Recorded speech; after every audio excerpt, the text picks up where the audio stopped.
Welcome, everybody, to this edition of Thrive on 3, a brief conversation about thriving in life and in business. And today I have great pleasure to welcome Alan Black. Hi, Alan. Hello, Lois. Hi, Alan. Would you tell our viewers a little bit about yourself, please? All right. I'm known by a variety of names. I created the confusion years ago. My full name is Robert Allen Black.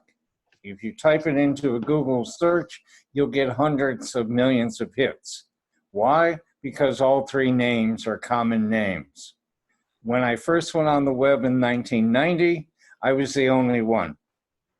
I did all the things not knowing what I was doing that you're supposed to do in order to get Google hits. Anyway, since then, there are many Alan Blacks, Robert Blacks, Alan Robert Blacks, Alan Roberts, blah, blah, blah.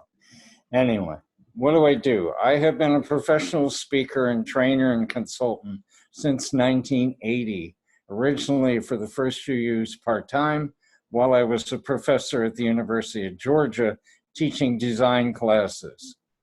Then I went full-time. My goal was to promote creative thinking around the world, wherever I could, however I could. But that's not what was paying my bills.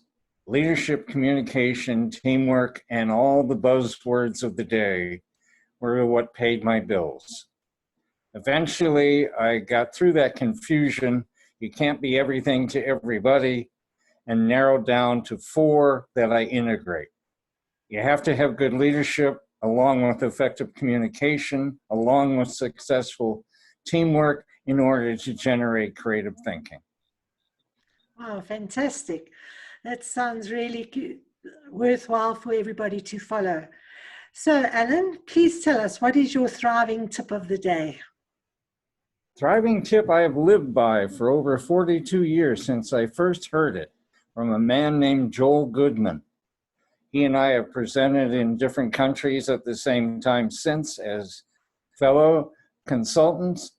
But what he shared was, when anything bad happens in your life, stop, focus, or what a lot of people say, center, or get yourself in a neutral state, if not positive state, and ask this question: will I laugh about this someday in the future?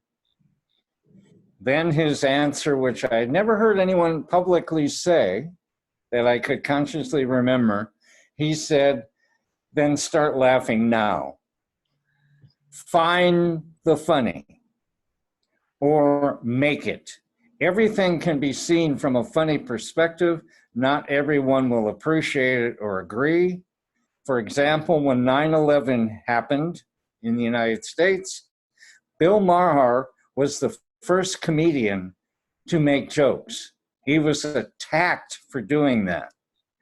He was doing it to help ease the tension and the stress. And as I said, I've been doing that in almost every day of my life since I heard Joel say that, to save me emotionally or physically at the time. So what they say, laughter is the best medicine. That seems to fit. You know, a lot of those cliches and those axioms actually work. But as a psychologist and a counselor, I have degrees in both, I wouldn't say it that way, but that would be the end result. What you have to learn is to accept the situation, deal with what must be dealt with as best you can, but to focus on the fact that life happens. Why not laugh about it? Great. Thank you very much, Alan. Hi, I'm Lois from Coaching Conversations for Change, and please join us again for another edition of Thriving 3. Thank you for joining us, Alan. You're welcome. Thanks for asking.